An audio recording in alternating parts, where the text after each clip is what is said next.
अग्नि अपने मंत्रों द्वारा अग्नि को प्रज्वलित करना, ये राजा नल के कारनामे थे जिनके कारण उन्हें पहचाना जाता है, जाना जाता है। और इस नर्मदा के विशाल तीरे पर उन्होंने साम्राज्य किया है हमारे पूर्वजों ने। और सच्चाई तो ये भी है कि कई रानियों के और भगवान लव और कुश और भरत के पुत्रों, लक्ष्मण के पुत्रों, हमारे भगवान शत्रुघ्न के पुत्रों के और जो राम भगवान के लव कुश थे उनके पुत्रों द्वारा ये पूरा फैला हुआ है। वैसे तो हम सब जानते हैं कि ये सृष्टि पूरा ब्रह्मांड भगवान अपने ब्रह्मा जी ने रचा है, तो स्वाभाविक के सब एक ही संतान है। लेकिन फिर भी कहने को, देखने को आज हम यहाँ खड़े हैं, आप भी सूर्यवंशी हैं, मैं भी सूर्यवंशी हूँ, तो आप अपने आप को कहाँ जोड़ते हैं भगवान राम के वंश से? मैं सूर्यवंशी जोड़ता हूँ। सूर्यवंशी आप जोड़ते हैं, उन्हीं के जो सब वंशज हैं, उन्हीं से हम लोग हैं, आप भी हैं, मैं भी हूँ। कछवाए, राजपूत, क्षत्रिय, दांगी, ये सब इन्हीं के वंशज से जो नरवर से निकला वो नरवरिया हो गया।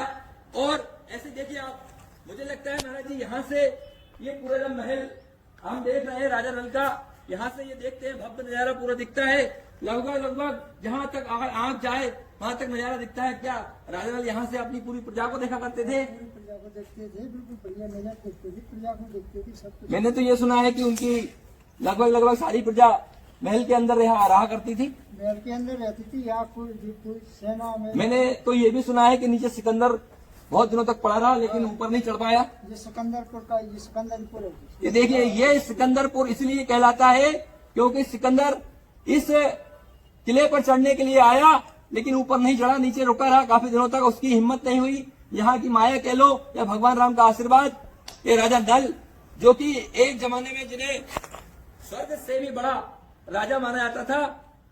हम चलते हैं उस बात पर, बाकी बातें तो हम राजा नल के बारे में करेंगे ही। इस बात को लेते हैं, नल और दंपति का स्वयंवर हुआ, उसमें राजा इंद्र भी आए।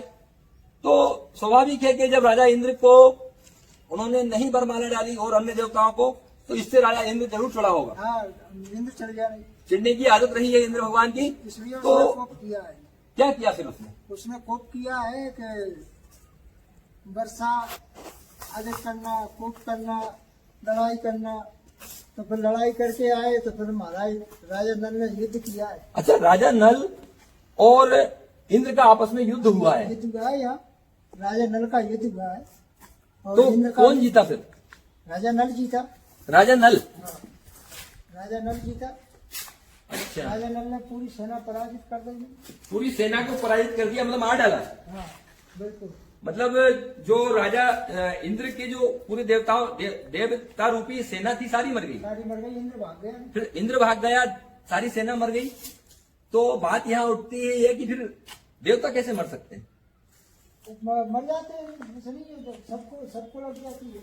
तो मैंने तो ये सुना है कि मार जरूर गए थे लेकिन उसके बाद यहीं कहीं अमृत वर्षा हुई। अमृत वर्षा, फिर वो इंद्र गया, इंद्र गुरु के पास गया। इंद्र ने जो सब नारायण भगवान ने जो है तो अमृत का अच्छा वर्षा करवाई। अमृत की वर्षा हुई है यहाँ पे कहीं, तो क्या हम उस जगह पे चल सकते हैं? आइए गुरु जी, हम देखिए मित्रों, हम उस जगह पे जा रहे हैं जहाँ राजा नल और इंद्र का इस किले पर युद्ध हुआ भयंकर, रानी दमयंती को लेकर। और उसके बाद यहाँ राजा का सिंहासन है, यहाँ राजा बैठा करते थे, आदर किया करते थे। उसके बाद जो हुआ वो ये हुआ कि इंद्र ने युद्ध की घोषणा कर दी। भीषण युद्ध हुआ राजा नल और इंद्र के बीच। और मित्रों, इस युद्ध में आप यकीन नहीं करेंगे, जो मन की गति से अपने रथ को चला सकता है और जो बिना आग उत्पन्न कर सकता है, ऐसा राजा हमारा पूर्वज महाबलशाली विद्या में राम था, जो 14 विद्याओं में निपुण थे। और इसके बाद इंद्र की सारी सेना मर जाती है, इंद्र भाग जाता है। भगवान विष्णु के यहाँ ये कहानी हम आगे उसी जगह जाकर बताएंगे जहां अमृत की वर्षा हुई है। तो वही तालाब है जहाँ पे 1600 पनहारियां, 8 कुआं, 9 बावड़ी, 1600 पनहारी। हाँ, हर चीज का नाता इस तालाब से जुड़ा हुआ है। मित्रों, हम फिर इसी तालाब में आए हैं। महाराज जी जो बता रहे हैं कि आकाश से जो अमृत बरसा है वो यहाँ बरसा है, क्यों बरसा है, कब बरसा है, हमें महाराज जी बताएंगे। महाराज जी, ये वही कुआं है जिसका आप बता रहे हैं कि इसमें तो ऊपर तक पानी भरा हुआ है बढ़िया, कि इसमें यहाँ पर ये अमृत कुंड माना गया है इसको। तो यहीं पर मान के चले कि हम लोग ये अमृत वर्षा यहीं पे की है। तो क्या सारे जो भी देवता सैनिक थे सब यहीं पे और आसपास सब मरे पड़े हुए थे? आसपास सब मरे पड़े थे। आसपास देवता सैनिक जो थे इंद्र के, यहीं पे युद्ध हुआ, राजा नल ने मार डाला सारे सैनिकों को। इसके बाद स्वर्ग लोक में हाहाकार हो गई और ये इंद्र तो बरसा नहीं सकते अमृत उनके पास, तो ये अमृत बरसाने का काम किया किसने आगे? अमृत बरसाया विष्णु जी ने। अमृत बरसाया है विष्णु जी ने इस स्थान पर। तो स्वाभाविक है कि इस लड़ाई के बाद जब उन्होंने अमृत बरसवाया है यहाँ पर, मजबूरन जब हाहाकार मचा तो उन्होंने अमृत बरसवाया है, तो सारे देवता सेना जो थी वो ठीक होकर ऊपर, सारी देवता सेना जो है वो अमृत से जिंदा होकर ऊपर चली गई। इसके बाद क्या हुआ महाराज जी? इंद्र और राजा नल की लड़ाई शांत हुई या आगे बढ़ी? नहीं, यहाँ से फिर शांत हुई कि अमृत को यहाँ गोपन कर दिया। ये चबूतरा ये बताते हैं कि अमृत का ही मतलब इसमें अमृत ही का था। ये अमृत कुंड के बाजू में अमृत यज्ञ जो जैसा भी पुराणों में बोलते हैं पहले वैदिक में, वही ये मान के चलते हैं।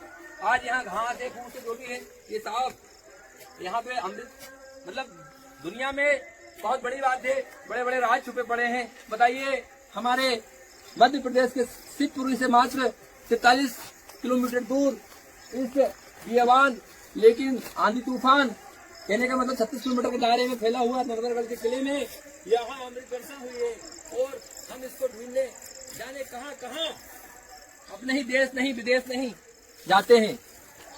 वही बात है कि दूर के ढोल सुहावने होते हैं मित्रों। तो बहन जी, फिर किसने समझौता करवाया दोनों का? भगवान नारायण ने करवाया। कैसे?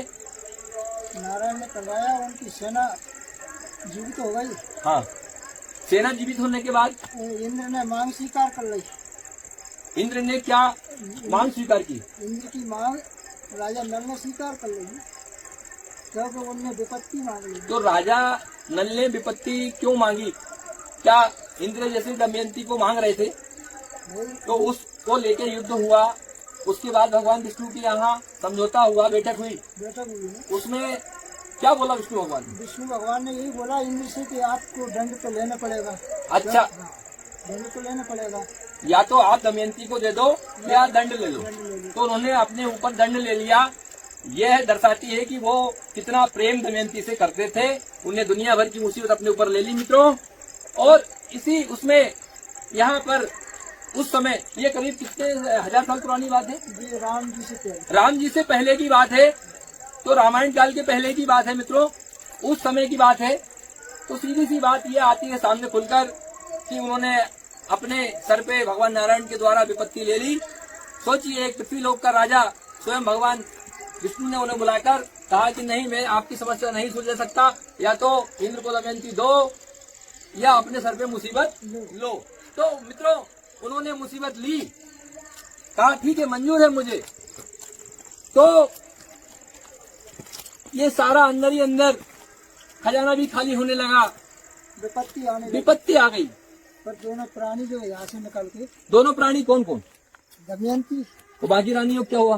बाकी रानी तो छोड़ गए, यही छोड़ गए, फिर लौट के आए? कभी नहीं आए? आए, लौट के बाद में आए, जो विपत्ति चल गई। तो फिर यहाँ तब तक शासन किसने किया? शासन जो है मंत्रियों ने किया उनके। अच्छा, वो सेनापति ने देखा अपने हिसाब से जो भी है, लेकिन वो राजा उस समय दमयंती के साथ निकल गए थे मित्रों। आज की कहानी उस टाइम पे जो है जाकर के अयोध्या पहुंचे, वो महाराज पन्ना तीनों रहे।